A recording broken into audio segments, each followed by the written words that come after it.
ഇനി നോക്കാം കാർഷിക വാർത്തകൾ.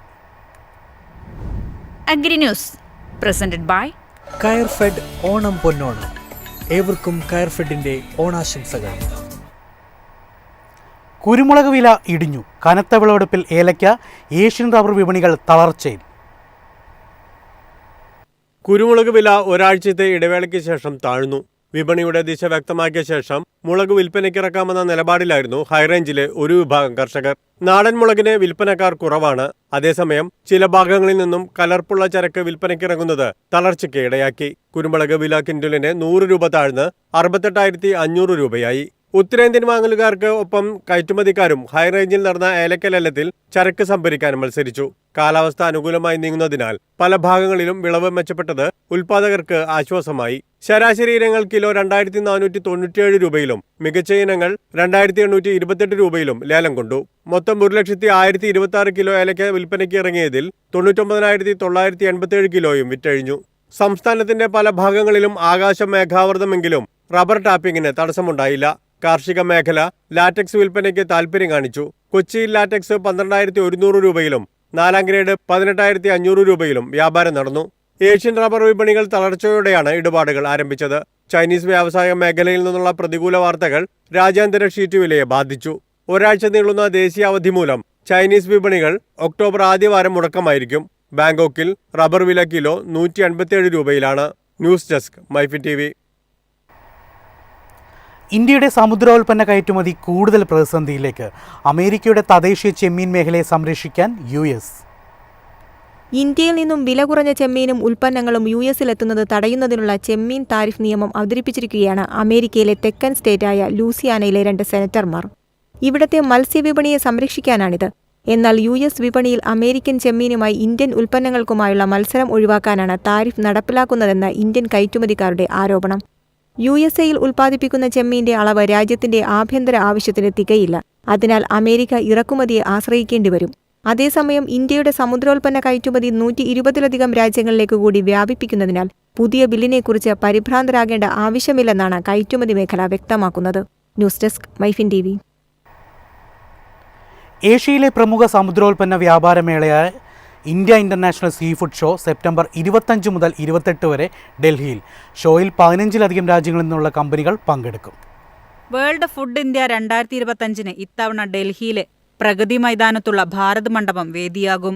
US, European union, Vietnam, UAE, Germany, Belgium, Japan, China തുടങ്ങിയ പ്രധാന വിപണികൾ ഉൾപ്പെടെ 15 രാജ്യങ്ങളിൽ നിന്നുള്ള പങ്കാളികൾ വ്യാഴാഴ്ച ആരംഭിക്കുന്ന ഇന്ത്യ ഇന്റർനാഷണൽ സീ ഫുഡ് ഷോയിൽ പങ്കെടുക്കും. ആഗോളമേളയുടെ 24ാമത് പതിപ്പാണിത്. സമുദ്രോൽപ്പന്ന കയറ്റുമതി വികസന അതോറിറ്റിയാണ് പരിപാടിയുടെ ആതിഥേയത്വം വഹിക്കുന്നത്. ഇന്ത്യൻ കയറ്റുമതിക്കാരെ അന്താരാഷ്ട്ര ഇടപാടുകാരുമായി നേരിട്ട് ബന്ധിപ്പിക്കുന്നതിലൂടെ വ്യാപാര ബന്ധങ്ങൾ കൂടുതൽ ശക്തിപ്പെടുത്തുന്നതാണ് മേളയെന്നാണ് വിലയിരുത്തൽ. നിലവിൽ 132 രാജ്യങ്ങളിൽ ഇന്ത്യക്ക് സമുദ്രോൽപ്പന്നങ്ങൾക്ക് വിപണിയുണ്ട്. 2030ഓടെ $15 ബില്യൺ സമുദ്രോൽപ്പന്ന കയറ്റുമതിയാണ് കണക്കാക്കുന്നത്. അടുത്ത 6 വർഷത്തിനുള്ളിൽ 100%-ലധികം വളർച്ചാ നിരക്കാണ് ഇന്ത്യ ലക്ഷ്യമിടുന്നത്. News desk Myfin TV. കേരളത്തിലെ കാർഷിക പ്രതിസന്ധി വിലയിരുത്താൻ കേന്ദ്ര പഠന സംഘം ചൊവ്വാഴ്ച എത്തും. 4 ദിവസങ്ങളിലായി ആലപ്പുഴ, തൃശൂർ, പാലക്കാട് ജില്ലകളിൽ സംഘം പര്യടനം നടത്തും. കേരളത്തിലെ രൂക്ഷമായ കാർഷിക പ്രതിസന്ധി പഠിക്കാൻ കേന്ദ്ര സർക്കാർ നിയോഗിച്ച 2ാമത്തെ വിദഗ്ധ സംഘമാണിത്. 24-ന് രാവിലെ 8-ന് കുട്ടനാട് മങ്കൊമ്പിലെയും പരിസര പ്രദേശങ്ങളിലെയും പാടശേഖരങ്ങളും അപ്പർ കുട്ടനാട്ടിലെ പെരിങ്ങര, തിരുവല്ല, കരിപ്പുര പ്രദേശങ്ങളിലെ പാടശേഖരങ്ങളും സന്ദർശിക്കും. കർഷക കൂട്ടായ്മകൾ സംഘടിപ്പിക്കുന്ന യോഗത്തിലും വിദഗ്ധ സംഘം പങ്കെടുക്കും. ഈ മാസം 25-ന് തൃശൂരും 26-ന് പാലക്കാടും സന്ദർശിക്കും. 2ാമത്തെ വിദഗ്ധ സംഘത്തിന്റെ പര്യടനവും പഠനവും പൂർത്തിയായാൽ വൈകാതെ കേന്ദ്ര കൃഷി കർഷക ക്ഷേമ മന്ത്രി ശിവരാജ് സിംഗ് ചൗഹാൻ കേരള സന്ദർശിക്കുമെന്നാണ് സൂചന. നാഷണൽ ഫിഷറീസ് വികസന board chairman doctor Muhammad Koya, കേന്ദ്ര മത്സ്യ ഗവേഷണ കേന്ദ്രത്തിന്റെ പ്രിൻസിപ്പൽ ഡോക്ടർ ഇമൽഡ ജോസഫിന്റെയും നേതൃത്വത്തിൽ കേന്ദ്ര സർക്കാർ നിയോഗിച്ച ആദ്യ പഠന സംഘം കഴിഞ്ഞ മാസം കേരള സന്ദർശിച്ചിരുന്നു. ഒരു നെല്ലും ഒരു മീനും പദ്ധതിക്ക് ആവശ്യമായ സഹായം ചെയ്യാനുള്ള തീരുമാനമെടുത്തതിനു ശേഷമാണ് വിദഗ്ധ സംഘം അന്ന് മടങ്ങിയത്. News desk Myfin TV. കമ്പോള നിലവാരം. ഇന്നത്തെ കമ്പോള നിലവാരം. RSS 4 211, RSS 5 207, ലാറ്റക്സ് 146, ജാതിക്ക 300, ജാതിപത്രി 1800 മുതൽ 2000 വരെ, ഗ്രാമ്പു 880, അടയ്ക്ക 250, കാപ്പിക്കുരു 265, കൊക്കോ പരിപ്പ് 350. കുരുമുളക് ഗാർബിൾഡ് 70,500, കുരുമുളക് അൺഗാർബിൾഡ് 68,500, ഏലയ്ക്ക 2,100 മുതൽ 2,200 വരെ.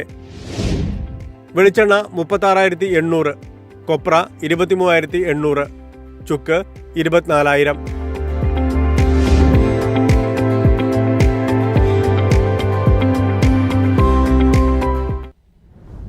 അഗ്രി ന്യൂസ് പ്രസന്റഡ് ബൈ കയർ ഫെഡ് ഓണം പൊന്നോണം. ഏവർക്കും കയർ ഫെഡിന്റെ ഓണാശംസകൾ.